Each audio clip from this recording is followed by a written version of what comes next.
Hello again. Can you remember last lesson we were looking at the relationship between uh, electricity and magnetism? Well, today follows the same theme. We'll be looking at light.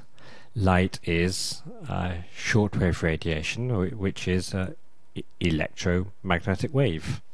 Um, why are we studying light? Well, we're studying light because this is how the Earth receives its energy from the Sun. It receives its energy from the Sun through light, electromagnetic waves, shortwave radiation. Okay, if we look at this top graph here is going to represent an electric field. Now, to make an electric field, we need to change the charge here. There's a positive charge and a negative charge, and you need to actually change the charge. So this can start off as a positive charge, okay, and then it'll become a negative charge, then a positive charge, okay. So in fact, these are sort of alternating. They're sort of changing from one to another. So let's start off with a positive charge. Oh, this is time, by the way. Time is this way, right? Can be the same with time. Time will be this way, right? So let's start off with a positive charge, and let's see. Oops, not very good at drawing here, but let's see what we can do. Okay, now I should really be trying to draw a sine wave here. Okay, something like this. That's 1, 2. That's 2 waves. Yes. Okay. So this here now is an electric field because we were changing the charge here. Yeah, it was changing from positive to negative, from negative to positive, and this is producing an electric field, which is traveling out through space, or traveling, just traveling through space, really. Now, this electrical field will actually create a magnetic field. But let's look at how the magnetic field will be created. If we look at this point here, even though there is a maximum amount of positive charge, there's very little change in charge. Yes, there's sort of, the line is sort of level here, isn't it? It's a whoops, well, that's not a very good line. It's a, let me draw a better line. The line is level, isn't it? Because the line is level, there's no change in electric charge. Whereas at this, well, around this region here, right, this is where there is maximum change in electric charge. So let's draw all the points where there's maximum change in electric charge. There's maximum change in electric charge here. There's maximum change in electric charge here. Maximum change in electric charge here, and maximum change in electric charge there. Right? Let's just draw the points where there's minimum change in electric charge. Right? So even though we have a lot of charge here, but the actual change in charge here, right, happens very slowly here. And the change in charge here happens very slowly here, and the change in charge happens very slowly here.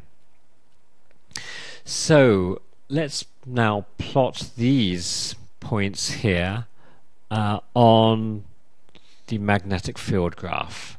Right? So point there, and a point there. Okay, so let's start off with here. So here we've got very little change in electric field, which is going to result in zero magnetic field. Put that point there. Right. Now here we're getting the maximum change. Remember, I'm talking about the change of the electric field, not the electric field itself, but the change in electric field. It's changing from positive to negative at its at its fastest point here. So let's draw a line down here, and let's call that a point just there. Right? Now down here again, the actual change in the electric field is very slow, right? Which causes minimum magnetic field. Here the change in electric field is very fast, yeah? So we get maximum magnetic field. But notice it's the other way this time. Here it was changing from positive to negative. Here it's changing from negative to positive, which actually gives a different polarity. Yes, this is north here, this is south down here. Okay, up here the actual change, yeah, is the change of the electric field is 0, right? So therefore the magnetic field is going to be 0. This point here. Here maximum change here. Minimum change here. And maximum change there.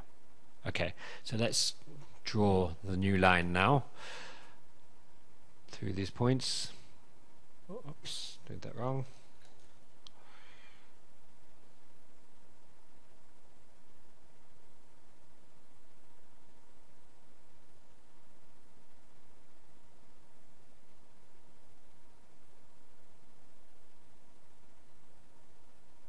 Okay, something like that.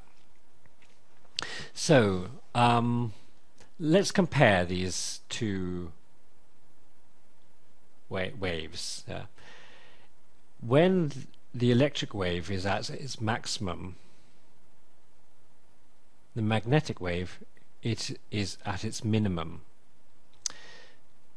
So another way to look at this is the magnetic wave is a little bit ahead of the electric wave. In fact, we could actually say it's 90 degrees ahead. Yes, that would be one way of looking at it. Another way to explain that we could say that the electric field is out of phase from the magnetic field. Right? Can you see that? When the okay, let's take this point here. When the electric field is at its maximum, the magnetic field is at its minimum. So they're sort of out of phase a little bit. Yeah, and this actually produces quite an interesting effect, because now if we look at the magnetic wave, let's look at the points where the change in magnetic field is the most. So the changing magnetic field is the most here, the change in magnetic field is the most here, the change in magnetic field is the most here, and the change in magnetic field is the most here. Let's look at the points where the change in magnetic field is the least. Yeah?